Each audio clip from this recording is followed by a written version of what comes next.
So the tyres are one of the most important things on a rally car, and while from the outside they look black and round, there's a lot of technology in these, and it can be the cheapest performance that you can buy for your car. On gravel we have two compounds of tyres that we can choose, a soft or a hard, but don't be fooled by these names as they are literally just a name. A soft is not really that soft and we can get away using it in 30-degree temperatures, whereas a hard is much more durable but doesn't provide the same traction and initial grip compared to the soft. So finding the compromise is always key. This is why you also see us playing with mixed matches of tyres on the car to be able to get the best compromise from both tyres. So the construction of the tyre is very heavy and very robust, meaning that punches are very rare at WRC. Each tyre weighing over 20 kilos, which is very heavy for a competition tyre. The difference between the soft and a hard compound tyre is literally in the compound of rubber that are used here on the tread blocks. These hards, you can hardly move the block, whereas a soft, you can push your finger through the block and you can feel it moving even when the tyre is cold. Of course, when the tyres are hot and at operating temperatures, this is exaggerated even further. So in the WRC we're unable to cut the tyres, so this tread pattern is what we got.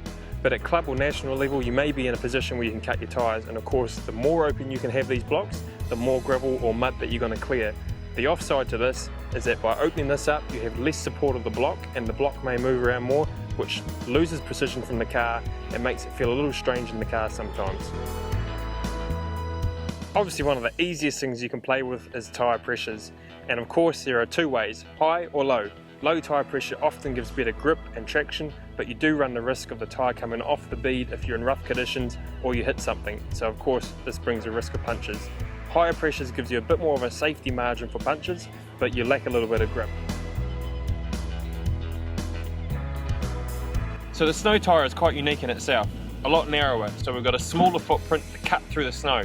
But the biggest feature is obviously the studs. With over 300 metal studs glued into the tyres, this is what provides us the grip. This is what actually bites into the ice and we get the traction from. If we lose the studs, we lose the grip. So it's very crucial to try and keep these in the tyre.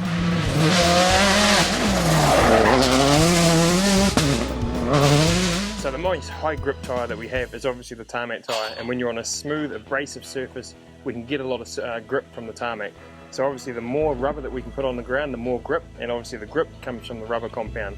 So here in WRC on Tarmac we have two compounds of tyre, a hard and a soft.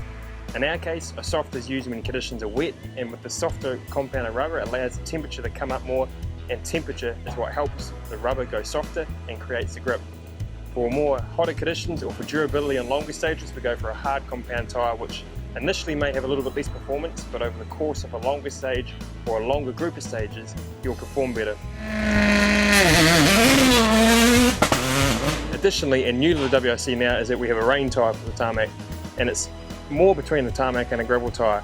A lot narrower tread pattern, a lot deeper grooves so you can clear the water in the same way that you want to clear gravel or mud with a gravel tyre. The bigger the groove, the more clearing you can do, but also much softer rubber.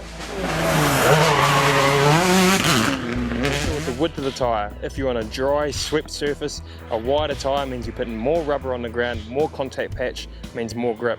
But if it's slippery and you need to cut through the loose gravel or cut through the mud, a narrower tyre will do this. So once you've got your tyres, you will often have choices then on tyre width, tyre size, compounds.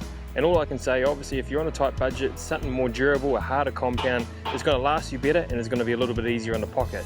But if you want performance, don't be afraid to be aggressive. Go a little bit softer on the tyre to make what maybe some others do.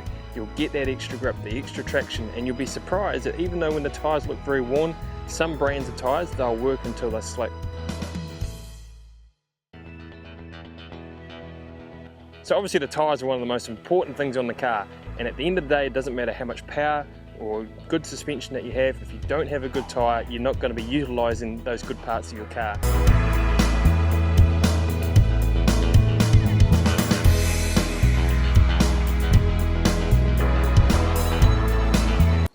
Follow us here